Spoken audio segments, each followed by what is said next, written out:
Good afternoon, and welcome to this virtual town hall for students and families. I'm Mike Robertson, Senior Director of Media Relations, and I'll be moderating today's event off camera. I'm joined by President Hsu and the members of the college's leadership team. We thank you for taking your time out of the busy schedule that you have to join us. Today's event will last about 1 hour. We'll start with President Hsu's opening remarks, then we'll provide an update on Hurricane Helene, and then we'll hear from the Vice President of Student Affairs, Alicia Cadell, to talk about how the college is managing the use of artificial intelligence by students. Following that, we'll get to your questions. Now, let me turn it over to President Hsu. President Hsu. Thank you, Mike. It is so good to be here with everyone today. I hope the fall semester is going well for our students and that you are settling into the flow of new routine and academic schedules. I will be fairly brief so that we have ample time for our presentation on artificial intelligence and time for your questions. But I want to give a kind of abbreviated state of the college so that you know how we're doing as an institution. I'm proud to say that we are doing very well. Unlike many colleges and universities in other parts of the country, the College of Charleston is financially healthy due to robust applications, strong enrollments, and record philanthropy. But what does that mean for you as our students and family members? For one, it means that as an institution, we are able to reinvest in our infrastructure. What makes the college so special? Its location in beautiful Charleston. Also means it takes a lot of upkeep to maintain our many historic structures and gorgeous campus grounds. There is a reason we're known as the largest historic preservationist in Charleston. Time, the salt air, and storms are destructive forces that must be addressed year-round. Since 2019, we have allocated more than $150 million to a variety of building and renovation projects across campus in order to preserve or upgrade our facilities.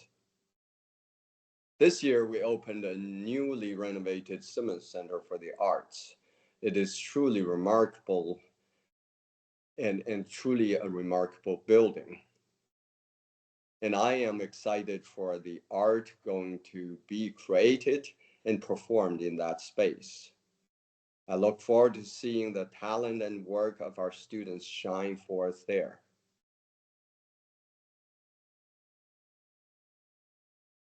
Next, we're undertaking a major multi-year renovation of our Stern Student Center on George Street.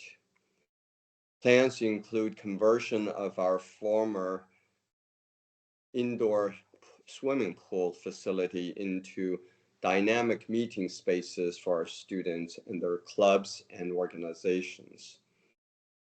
Just one block to the east of George Street, we have begun the work to renovate a historic structure that once served as a museum.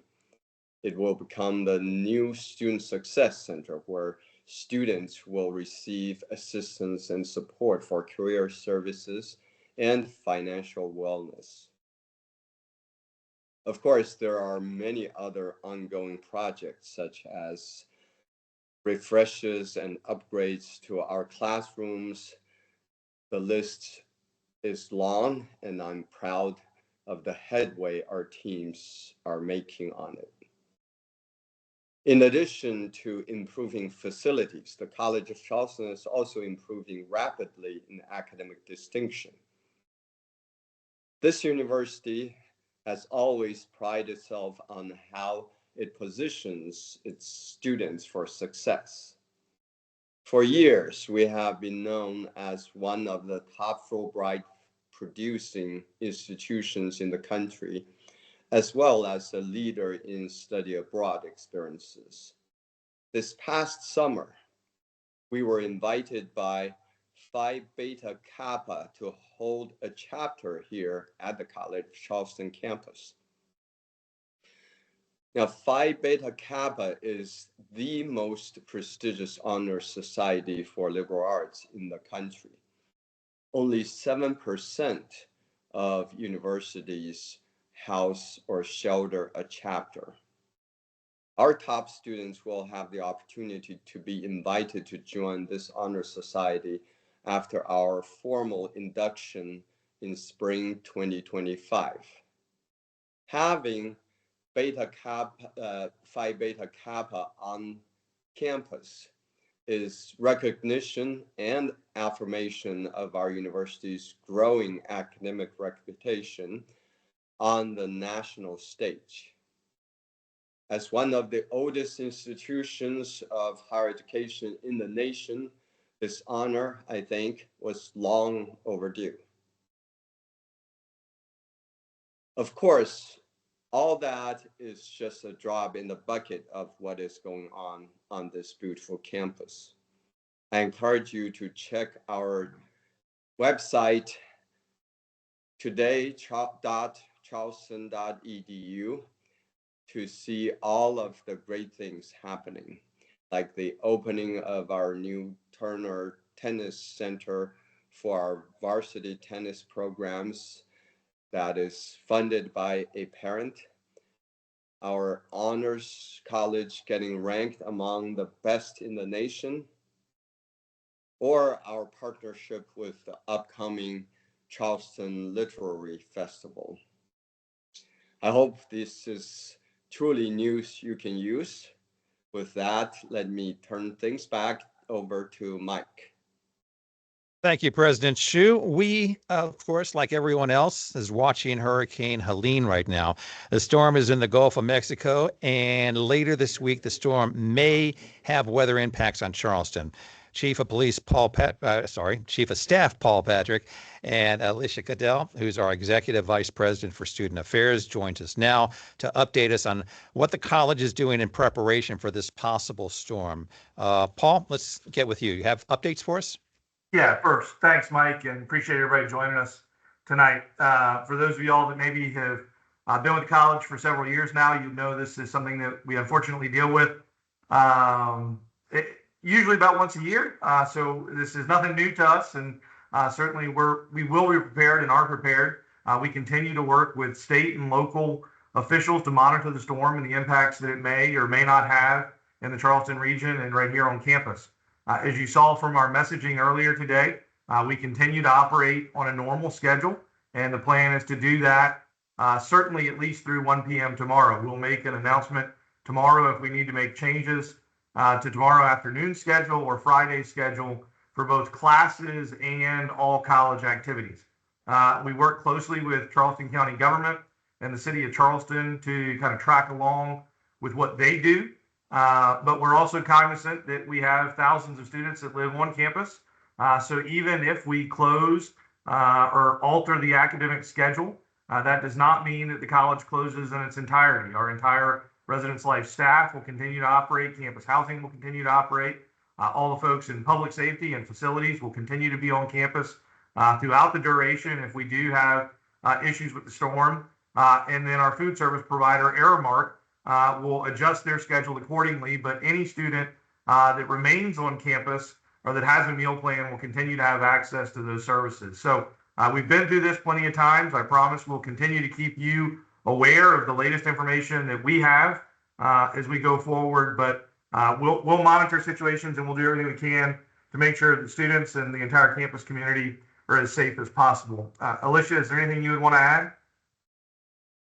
Thanks, Paul. Hi, everyone. Alicia Cadell in Student Affairs. I would add, especially for our students in the residence halls, you received some communication this morning about some preparation for your rooms that you may want to do, like make sure you have some non-perishables, some other just good storm preparation tips. So we would encourage you to continue to monitor email all students and watch for those alerts. And I know we keep information on the website too. So just make sure that over the next couple of days, you're paying extra close attention to that information, and take a look at that message sent out this morning, and do any just advanced preparations to help you feel a little more prepared, depending on what might happen. But our Res Life team is amazing, and they're here, and they'll be here throughout the whole duration, along with other campus people, employees, to make sure we're doing everything we can.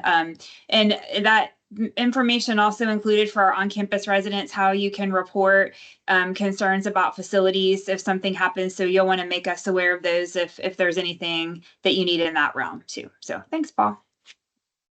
All right. Thank you, everyone. And fingers are crossed that everything will work out for us. Let's go to our next topic on this town hall. Once again, I want to bring in Alicia Cadell, this time to talk about artificial intelligence. Alicia? Thanks, Mike. And it's me again. So from weather to AI, I'm delighted to have a chance to talk with all of you, and certainly appreciate you tuning in and joining us. If AI is becoming certainly very prevalent on college campuses and how it's being used and utilized, and we're learning some lessons as we go along. So I wanted to share some of the information just so families and students are aware. We've shared some information earlier today with faculty and staff, but we certainly know that employers are looking to hire employees who possess AI-related skills, and we're committed to making sure students have the preparation they need to be prepared for future career. Many of our faculty have already embraced and incorporate AI in many different ways in their classrooms. And we see a lot of different initiatives on campus related and utilizing AI. We have faculty right now who are engaging in this concept of a sandbox. So they're learning how to navigate and use different AI tools in their classes. So a lot of active learning is happening, and it's pretty exciting to be learning along with students. We certainly learn a lot from you. And one example of a way we incorporate AI on campus for our students is all of the communication you get from Clyde, the chatbot. So Clyde is AI driven. It can anticipate kind of sharing information with students. You can seek out Clyde when you have questions or information. And he also gives you a lot of direction to resources. But an important piece of Clyde to know is that he's also monitored by humans at the college. So if issues or concerns come up, or we're seeing patterns or trends with students, we can reach out to you more directly and make sure you're getting additional resource and support. So I think that's a great example of an integration, but still a connection to employees at the college to give students more efficient support, guidance, and direction. We can go ahead and click to our next slide, please. So one of the things to be aware of is how to use AI as a college student in your academic work particularly. So all of that work should be intentional, conscious, and responsible, and you should follow all guidelines provided in your syllabus. And I'll say this a couple times in here, but if you're not 100% sure that you're using AI as appropriate in your classes, you should ask your faculty for direction and for support and information about what type of acceptable use there is for AI in your classes. So you can see here on the screen some possible proper uses, provided your faculty give the okay for this, might be for brainstorming or understanding basics of an issue or locating sources. Using AI to kind of help you generate ideas by asking questions like, I need to write an essay about this particular topic. Where could I start? Or what are some issues I could choose? And using AI to help you with these kinds of processes early in an assignment may be really helpful. And if okay with your faculty, could support the work that you're doing and give you added insight. Improper uses of AI are using AI to write entire essays or complete portions of assignments, or using sources and listing them that you didn't actually look at, that maybe you found in an AI search or something like that. So always with these kinds of strategies and resources, Information might be inaccurate, misleading, or outdated. Responses might contain biases, and you could be at risk for academic integrity for an academic integrity violation if you misuse AI in your classes. So you want to be very aware of the ways that you are using this. AI should enhance what you do, but it should not replace your own thinking and your own work and your own strategy. Let me flip to the next slide. And where some of those pitfalls might lead is improper use of AI could lead to a possible violation of the honor code. And typically AI use falls under our prohibitions of lying, cheating, attempted cheating, stealing ideas, or plagiarism. So if this happens and a faculty member reports this, a student would go through an honor code review process. And so that would mean meetings to talk about the issue and what happened in the situation. And then it could also mean going forward to an honor board to have that reviewed by the honor board, and could determine if you're in violation of one of the honor code policies, you could have sanctions, and those vary depending on the level and the intent and the intensity of the possible violation. But plagiarism is a pretty common violation, and oftentimes that can lead to things like an XXF on your transcript. And for some students, depending on the severity, could lead to a suspension. So I repeat my best advice, which is if you're not 100% sure you're using AI appropriately, talk with your professor. And then our last slide, please. So this is a really exciting time, I think, to be a student and to be co-creating learning in the classroom and out of the classroom, and looking at ways that AI can enhance and improve the work that you're doing and the ideas that you're creating. So we'll keep working on our plans at the college. Certainly student input and engaging in that are really important, and faculty are doing a lot of work in this space. We will also be offering workshops for faculty, staff, and students on how to use and incorporate different AI options. And then we'll also be doing some upcoming workshops and programming around campus. So keep watching. And if there's something that you'd like to see, or some way that you would like to be trained, or some information you'd like to learn, reach out and let us know so we can build that into the programming and opportunities that we provide. Thank you so Alicia. much. Thank you. I appreciate it. Okay, some brief instructions before we start the Q&A.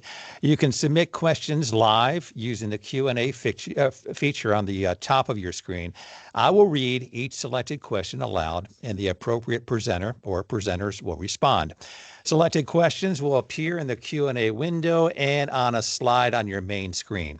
Please keep your questions brief and to the point. We will also ask or answer a few questions submitted earlier via email, and we'll tell you about that in just a few minutes. So let's go ahead and get started with our first question. And it is one of those that was submitted via email. This has to do with food. With the recent closure of Jimmy John's Sandwich Shop on George Street, we have fewer quick, low-cost dining options near campus. Is the college considering adding any additional dining options? Hey, Mike, I'm happy to take that question. Hi, this is Ashley Parr, Director of Campus Services, and I love to talk food. So I'm glad you asked this question, especially during this hour. So yes, we all miss Jimmy John's very much, but we are definitely doing things here on campus to help fill that void. But first, I want to encourage your student, if they don't have a meal plan, to consider one of the block plans. So for example, they can still purchase them, like the 80 or 120 block plan, which means you get 80 to or 120 meals, depending upon which block plan you're purchasing. It'll be good for the semester. And those block plans come out to be about $11 a meal.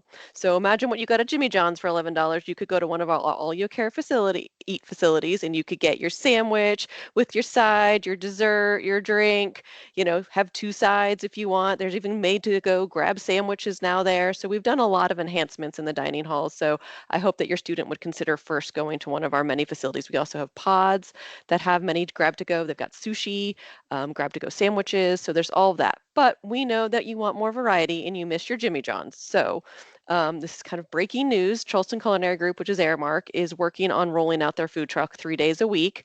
We're just trying to secure a location, and it'll be around lunchtime, and they'll have a variety of different types of sandwiches and things. They're finalizing their menu, but we are working on getting some variety because we know people would like more of that. So we are working on it, but please don't hesitate to reach out to Campus Services and ask any of your food questions you have, and we're happy to answer them. Okay, thank you, Ashley. Let's go ahead and move to one of our questions we just received. The question is, what is being done with the condition in Berry Hall? There are issues with an air conditioning that we've had since the start of the semester. Also, some issues concerning water. Brad, do you want to address some of the issues concerning some apparent problems in Berry Hall? Sure, Mike. Thanks. Yeah, Berry Hall's been a struggle pretty much all semester. I apologize for that.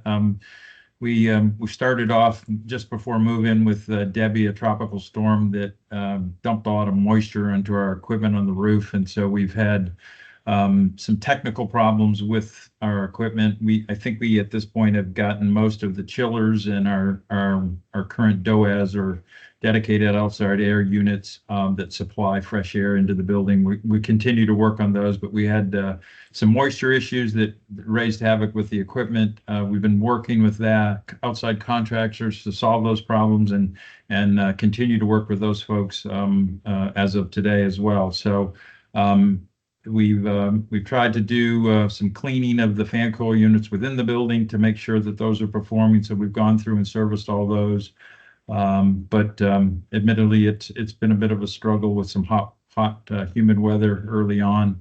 I think we're on the downhill side of most of those issues, and we'll continue to try to resolve all those as fast as we can.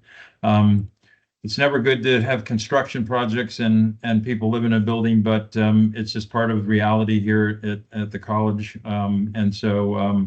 We've had some construction activity going on in the building, and one of the issues we did have was we're tying in some new water connections to the existing old piping, and we struggled with making those connections hold, and that outage went much longer than it was planned.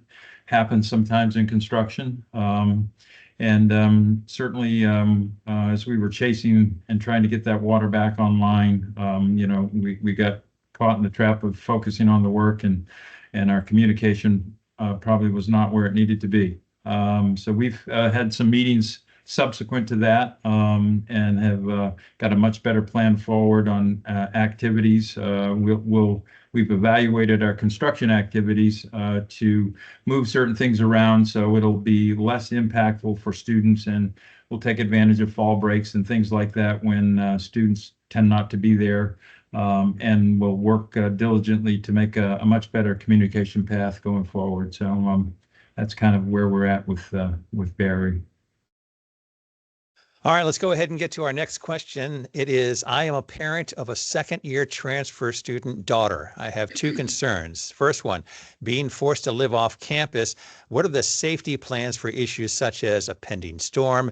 And what if there is a forced evacuation? The second has to do with safety. I have a daughter who lives off campus. I need to know that she is safe. So I think that there are two different issues, but let's go ahead and address them. Who wants to go first on that one? Mike, you take the first one, Paul, or you want me to? Yeah, I'll start first. I'll start first with the evacuation issue. Unless something drastically changes in the next 24 or 36 hours, we absolutely positively do not expect an evacuation order to be issued for the Charleston region. So I certainly don't think that will be an issue this time around. Having said that, we certainly have had evacuation orders issued at the College of Charleston, and we commit as an institution that any student who is currently enrolled, whether they live on campus or off campus, if they do not have an evacuation plan, if they cannot get back home, if they can't go home with a friend or a roommate or whomever, and they need to evacuate, we will evacuate any College of Charleston student that cannot leave. We typically evacuate students to an inland public South Carolina university, whether that's Winthrop or Clemson or University of South Carolina, but we will take care of their transportation. We will get them out of harm's way if that happens. They do not have to be an on-campus resident for that to happen. We've done that several times over the past 10 years, and we will do it again. Let me be abundantly clear. I absolutely, positively do not think that an evacuation order will be issued as associated with a lien. But any event that we run into that issue at some point in time during your student's tenure here, whether they live on campus or not, if they do not have a place to go and we are under evacuation order, We will provide transportation and housing for them, and then bring them back to campus just as soon as we can. We staff that entire operation. Folks with our campus housing team, residence life team, will travel with those students wherever they go. So we'll take care of that if we get to that point, but I do not expect that to be an issue here. With that, I'll turn it over to Alicia and Chief to address some of the safety concerns. Yeah, thank you, Paul. Alicia, you want me to go? Sure, go ahead. Thanks, Chief. Yeah, so obviously homelessness is I would say a problem not only in Charleston but probably in every major city across this country at the time right now.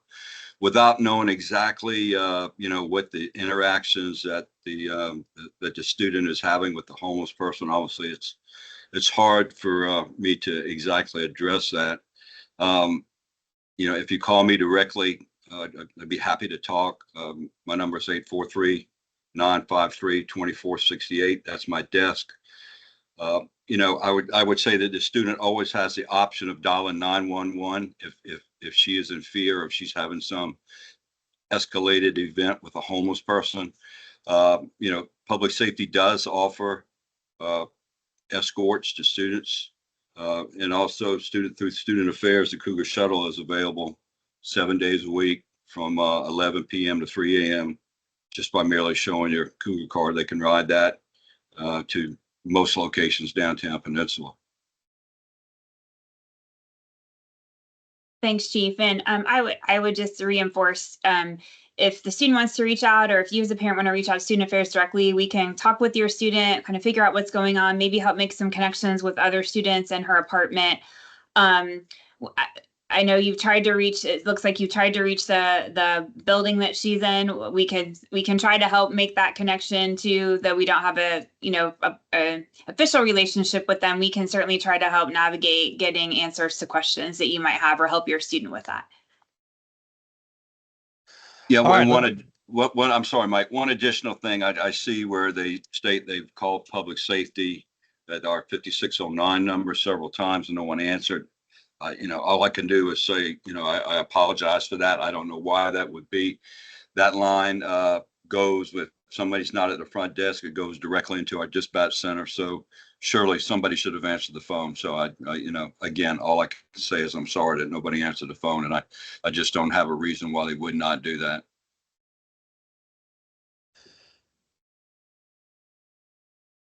Okay, Chief, thank you. Let's go ahead and go to our next question. This is for you, Chief. It's what is the college doing in response to recent robberies and other crimes near campus, where there'll be increased police presence on or near campus, and what could be done to ensure student safety? Chief, I think you're muted.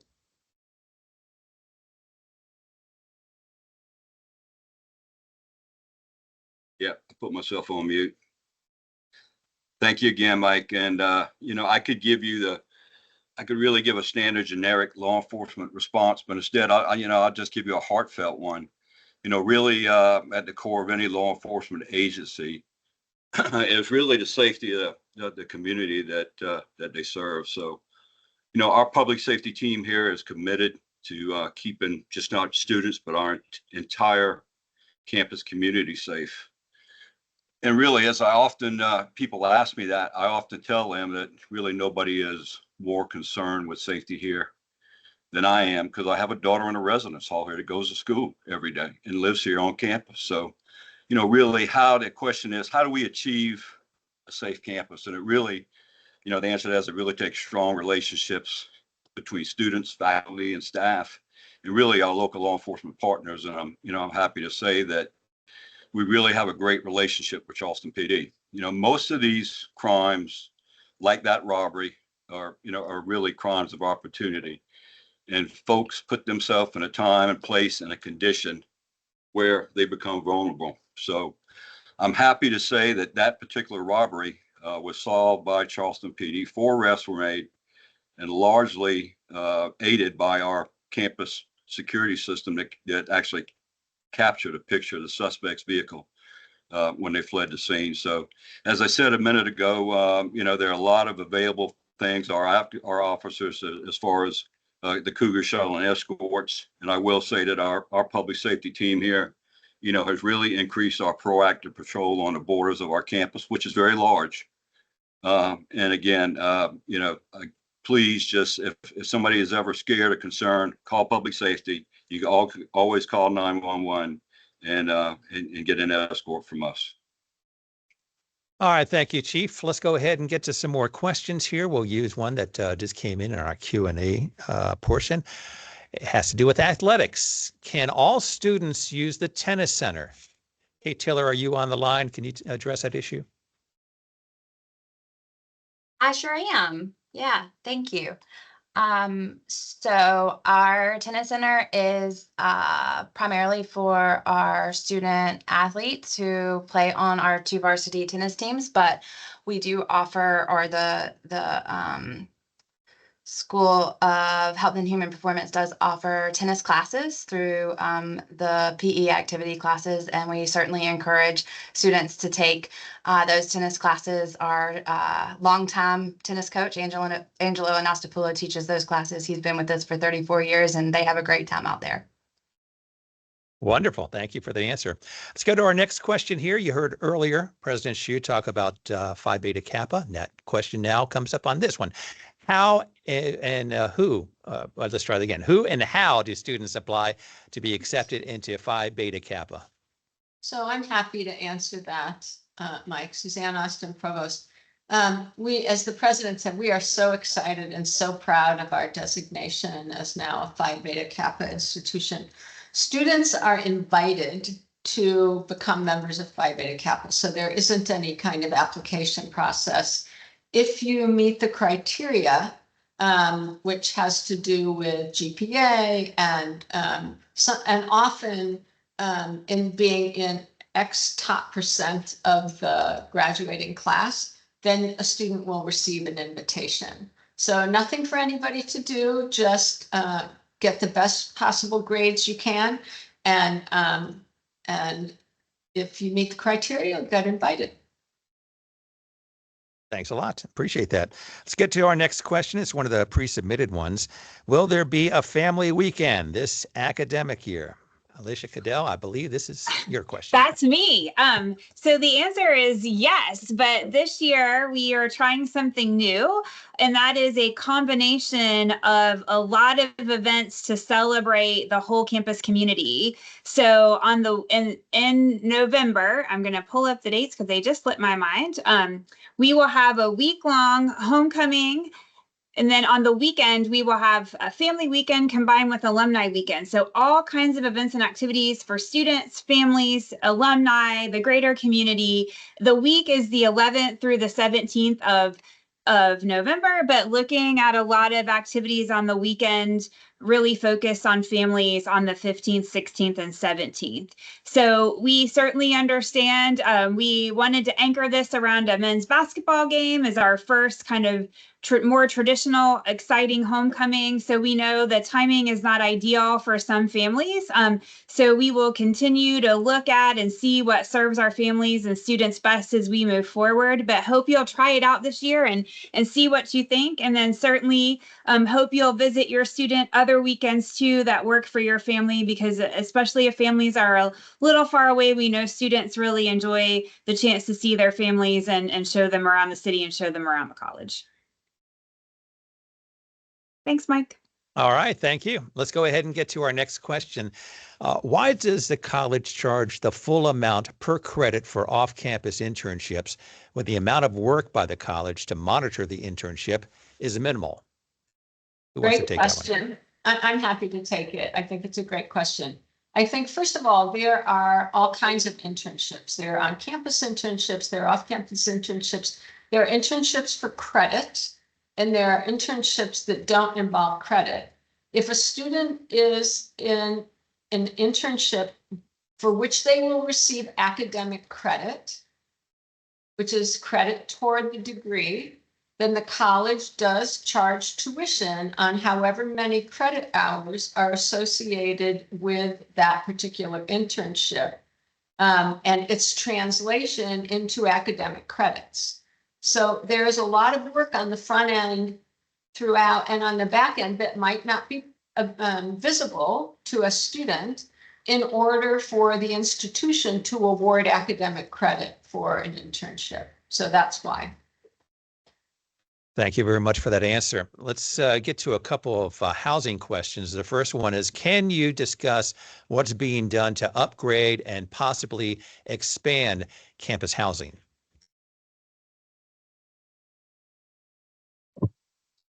Mike, Mike, I'll start Go ahead, first. Paul. Yeah, I'll start first with the expansion, and then John can certainly jump in on upgrading. So we are actively working with the state of South Carolina on an approval process and a hopes to be able to begin construction on a major expansion of campus housing in the very near future. Hopefully, we'll be able to purchase some land here in the next few months, and then begin a capital project certainly by the close of 2025, with the hopes of bringing that new facility online in the next 3 to 4 years or so. I know that's a long way out, but it takes a long time to plan these things. As you can imagine, being an urban campus, there's not a lot of vacant land around. So when we get the opportunity to be able to buy some land that we can build on, we work quickly to try to be able to do that. So it's a process. It takes a long time to be able to bring things and new facilities out of the ground, but it's something we're aware of and we're actively trying to pursue. John? Yeah, and I'll just comment on our ongoing effort to continuously improve all of our campus housing, and you'll see evidence of that on campus now. Certainly, Brad mentioned the Berry Hall renovation and all of the work that's going on there. Sometimes these projects take a summer to do, and sometimes they take multiple years to do over different periods of time, and they can be disruptive. Currently, we have Buste Residence Hall offline for a complete year. The whole entire residence hall is off being completely renovated. We did a similar activity with McConnell Residence Hall a couple of years ago, but each and every year we invest, several $1 million into these buildings to improve them, to refresh them, to get new furniture in them whenever we can. Sometimes it takes longer than we expect, but it's the nature of the construction business in Charleston here. But we will continue to do that. And with the future expansion project that Paul just mentioned, things will be definitely, we'll have definitely more availability of housing in the next couple of years for future students. Thanks. All right, thank you. We have another housing question, Brad. This looks like it's for you. Does the College of Charleston have a plan to consistently monitor the indoor air quality of its 1960s and 1970 vintage buildings for PCBs, or otherwise evaluate the risk of exposure to airborne PCBs? Thanks, Mike. Pretty specific question. I'm kind of wondering if the basis is from North Carolina State and one of their issues they have with the building. We typically do not conduct air quality testing and monitoring unless a real issue has brought for us and appeared in any of our buildings. We tend to work with engineering controls in all of our buildings for air quality management. And what I mean by that is a prime example would be filtration. All of our HVAC systems have filters. We have a third-party contractor that now does all of our scheduled filter changes, so as part of our regular routine maintenance. So we do not have a specific testing protocol for a specific chemical, if you will, and the OSHA standards pretty much have approximately 1,200 chemicals on the OSHA list. So it's very difficult to test for all of those things. Certainly, if we have a project, part of our project in a typical scope of work, we will always start with some sort of a remediation / testing protocol to find out, as we do construction activities, what will we be disturbing, and we'll find out what that is, and then put a remediation plan in place to take care of whatever we do find. So that vintage of buildings, we're down to probably maybe 4 or 5 buildings on campus that haven't been touched sort of wholesale, if you will, from a construction remodeling program. So at this point, no, we do not have a specific control system for PCBs. Okay, thank you, Brad, for that update. Let's go ahead and get another question here. I'll kind of shorten this one up a little bit. The question is there any vision to better incorporate the athletic complex with the main campus here? Who wants to address that question?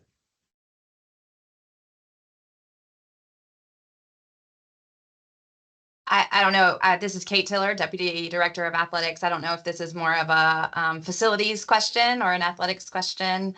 What I can say from an athletics perspective is, we always invite our students all out to Patriots Point. And there's definitely over at Patriots Point for soccer games, baseball, softball, opportunities for our students in partnership with Student Life to, for different games, come out via Uber or shuttle, that sort of thing. So those are opportunities that are shared with our students as well for those that are over in Patriots Point. So come on out when those opportunities are available.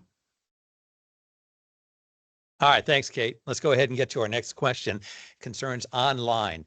What percentage of classes are being held as online only? 2 of my son's core classes are online. Is there a way to know this when registering for classes in the future?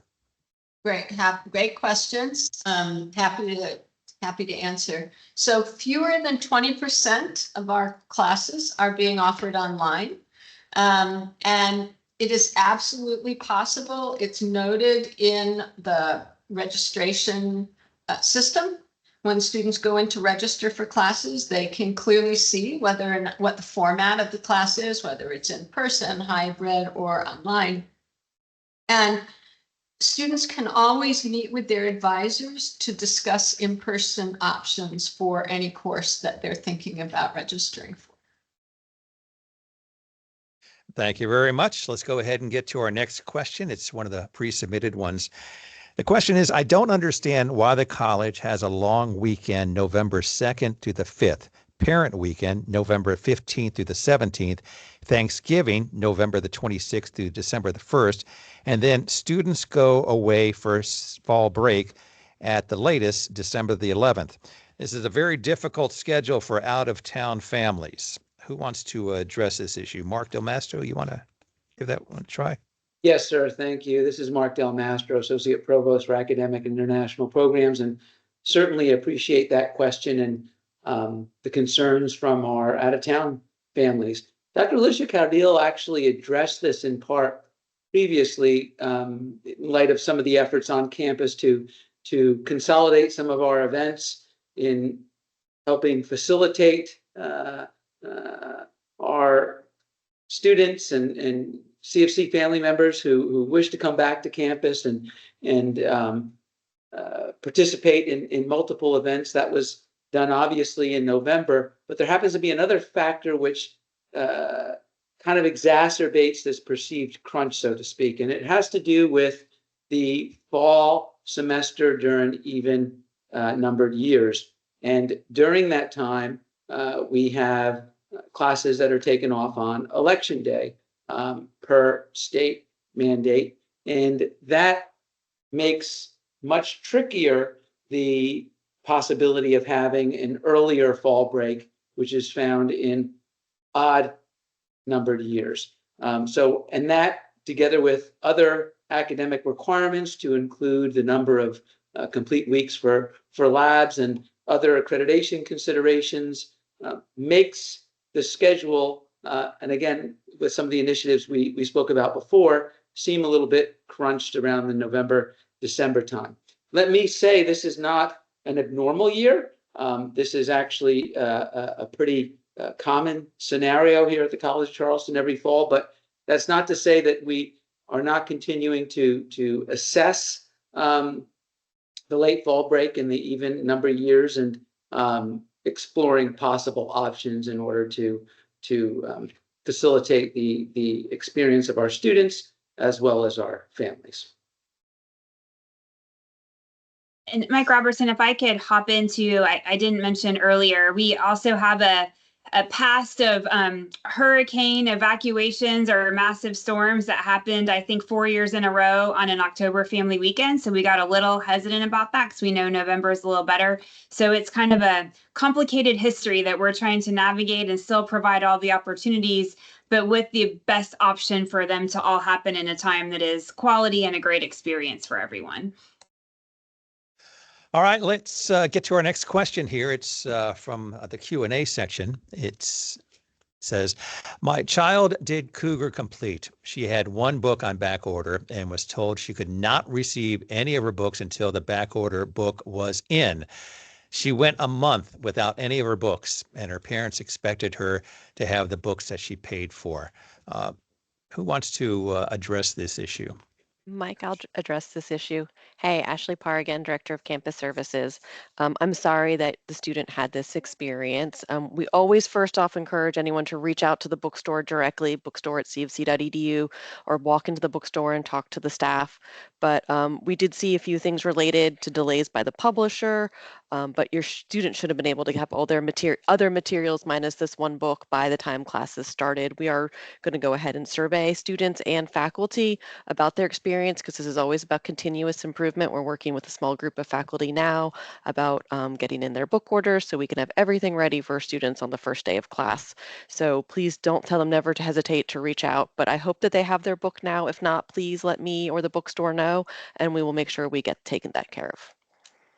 All right, let's go ahead and get to our next question.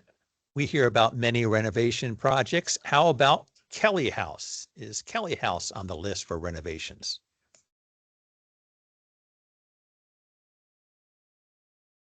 Who wants to address that? I'm happy to jump in too and answer that one. So, hey, Ashley Parr again, Director of Campus Services. So Kelly House is currently, we're in the process of doing a feasibility study. So yes, it is coming up on our plans for a renovation. So we're going through everything. We've met with the Res Life team, the facilities operations team. We're gathering all the feedback we possibly can get so that we do this renovation right. So once we kind of gather that data, we'll know exactly what we need to do, and we'll start the state approval process to get it done so it can be renovated and wonderful for students. All right, great. Let's go ahead and get one of the pre-submitted questions. This is a great question. What tips and resources are available to students and families as we get closer to midterms?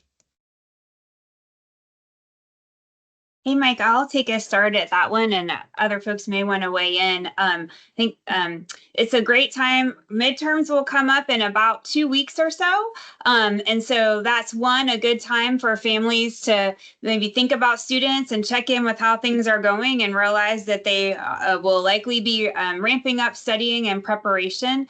But I think especially for our families of our first year students, this is a good time to students, parents to sit down together on a Zoom or on FaceTime and look through the students' course information on OAKS, look at grades that may have already come in for assignments to get a sense of where you are right now going into midterms. It's a great time to utilize resources like the Center for Student Learning. If there's a course that you're starting to feel like you could use a little extra help or guidance in, it's also a good time to look at how you're using your time and to make sure that time is being designated for the things that are important to you, with academics being that top priority, but also making sure that you're creating study space, if that's in or out of your room, wherever you're living, so that you can focus on studying. This is a really, really good time to be ramping that up and then checking in with resources on campus if you're starting to feel like you need a little extra help or guidance. All right, let's go to our next question. Alicia, this is for you too. How is the college currently addressing the issue of hazing? I really appreciate this question being asked, and I'm trying to channel Chief Searson here to give you the answer. These are things that we really think about and worry about, and have been coming at an approach from a multi-pronged fashion in the past many years, but with some increased focus with students as we've come out of the pandemic and we've seen some of these behaviors start to change or evolve and become a little more concerning. So we have done a lot of work, particularly with fraternity and sorority leadership, but we certainly have concerns for hazing in different student groups as well. So we have been working with our student leaders to look at strategies to increase reporting. We have been very diligent in holding accountable both organizations where alleged hazing is occurring through the investigation, as well as any individual students who may be taking a role in perpetuating any type of hazing activity. We've rolled out some new training for new members of fraternities and sororities and sports clubs specifically, but that training is growing around hazing prevention and what hazing looks like and how you can intervene. We are enhancing ways that you can report. Reporting is really important. So if you know of anything or have concerns, you can reach out to me directly. You can report through our FAST form. You can go onto the website and Google FAST form, and it'll be a form that you can fill out to give us information if there's something that you've become aware of. We'll have an additional reporting form that we roll out in October. And we're also working with advisors and headquarters of these organizations on a hazing prevention task force, as well as looking at some other policy strategies or changes that could help with additional prevention. But reporting and getting us information is really important. We take that really seriously. When we get reports with credible information, we take action right away. So there's a multi-pronged approach, but I also really encourage families and students to have conversations about organizations students are choosing to participate in, and how the students want to be treated in those organizations that they want to dedicate a lot of time to, and to make sure that they're making good choices and surrounding themselves with the kind of people that they want to be with and that they want to become. Okay, thank you for that answer. Let's go ahead and move on. The next one, an academic question. What is your 4-year graduation rate, and what are you doing to improve that? I can take that. This is Chris Corey, Associate Provost for Student Success. We are approaching 60% in our 4-year graduation rate, and we have done a whole bunch of things around academic advising. We've expanded our academic advising and planning office to support first-year students and transfer students. We have expanded our academic success and retention office to focus on 3rd and 4th year students. And we have been working both with professional advisors and faculty advisors to ensure that our students are picking the right major and making the right progression towards their degree. And finally, I'd say the things that Alicia had talked about in terms of Center for Student Learning, student support, mental health support, academic support, we're expanding and cooperating with Student Affairs. And Clyde, the chatbot, our AI-enabled chatbot, also allows us to keep track and support students even when we are not necessarily in the office. All right, thank you for that answer. Let's go ahead and continue. We're quickly running out of time, so I want to go through some of these fairly quickly if we can. Good question on this one. Do you guys have any partnerships with hotels for short visits? The tourist rates are very expensive. Let's face it, everybody wants to come to Charleston. So do we have anything like that? Who wants to address that? I don't know if Jimmy's on here, but I know off of our admission website, we have a list of local hotels that we recommend. And if you call them and let them know you're coming to visit the college, many of them will offer some type of discount. So I would start with that list of hotels and make that connection to the college. All right. Thank you very much. Let's go ahead and get to one of our pre-submitted questions. The question is, my daughter will be a junior next year. Due to high off-campus rates, we want her to stay with campus housing next year. Due to her having high credit hours than freshmen and sophomores next year, will she be guaranteed on-campus housing? Hey, Mike, it's Ashley Parr again. We are so excited you want her to live on campus, so please send her our way. Applications will open February 1st. They run through the 1st through the 15th, so we definitely encourage her to apply. I will just go ahead and put the disclaimer out. Our private inventory for private beds is limited, so if she's dedicated to a private bed, she just might want to have a backup plan. But we are happy to house her, so just let her know to start looking for the emails. They'll be coming out, and February 1st will be the date she can start to apply. All right, thank you very much. Let's go ahead and get another question here from the pre-submitted ones. Is the college seeing any trends related to student behavior that families and students may need to be aware of? Alicia, you're the popular one today, I know. so let's go ahead and throw that to Ashley you. and I, yeah. I'll start, and Chief Searson may want to weigh in. So I do want to share with families and students, and Chief Searson referenced this earlier, the city is a very attractive and wonderful place to live, but it also is still a city. And so some of the things that we're seeing that are on the radar that we want students and families to be aware of, and we're hoping for some behavior change. So the first thing I want to talk about is students who live off campus in houses and neighborhoods. And it can be easy to invite a handful of friends over, and that can quickly grow. And these houses are small and tight together, and they're interwoven with other residents of the city who are not college students and don't enjoy college activities in the same way our students might. So I think it's really important that students remember that they're a citizen of Charleston, and then that while the city is such a great place to live, but part of the reason it's so great is because of the type of communities that happen in the neighborhoods. And so reducing parties that happen off campus or gatherings of friends would be really helpful. And the city and the college are in partnership on this. And students that have noise ordinances or trash ordinance violations are going to end up with some conduct, code of conduct processes at the college, along with fines and maybe some other court situations in the city. So that can really distract and take away from time that needs to be spent on academics. One other piece I really want to mention is fake IDs. It's one of our most common violations.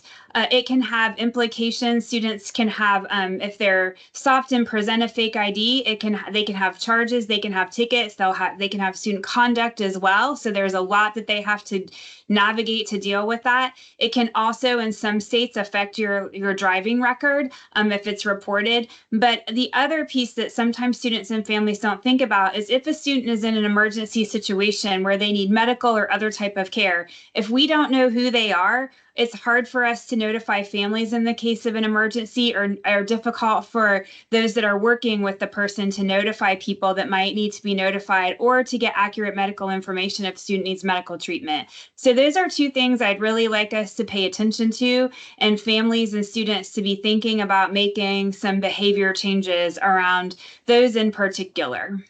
Chief, I don't know, you may want to add something to here as well. Yeah, well, thank you, Alicia. I think you pretty much covered everything, but we do work. We're really lockstep with Charleston PD on a lot of those issues for noise ordinance in the neighborhoods and false identification and whatnot on King Street mainly. So, we try to discourage that kind of behavior at orientation, and try to put out a warning for that. Sometimes that's heated, sometimes it's not.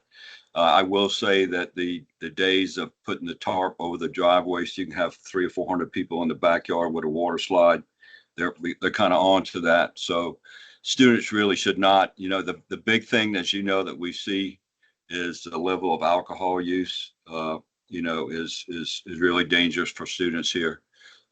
King Street is an inviting place to be.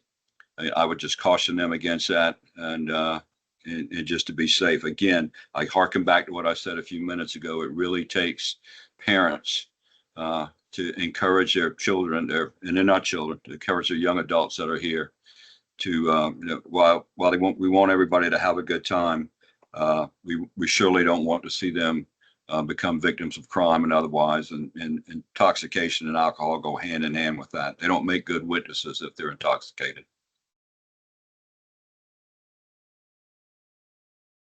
Okay, thank you, Chief. That concludes the Q&A portion of today's event. If we didn't get to answer your question today, you are welcome to send it to the email address of townhall@cofc.edu. Once again, townhall, all one word, @cofc.edu, and someone will get back in touch with you.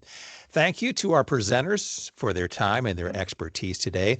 And a special thanks to our staff from the Division of Information Technology and the Office of Marketing and Communication who helped produce these virtual town halls.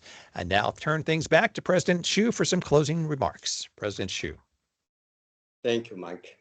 And thank you, students and families, for listening and participating in today's virtual town hall. We're 1 month into the fall semester, and I encourage our students to reach out if they need any help on anything, inside or outside of the class. We are here to help you achieve your academic and personal goals, so please know that your support system is big and ready to assist you. With that, have a good night and a great rest of your semester. Go Cougars!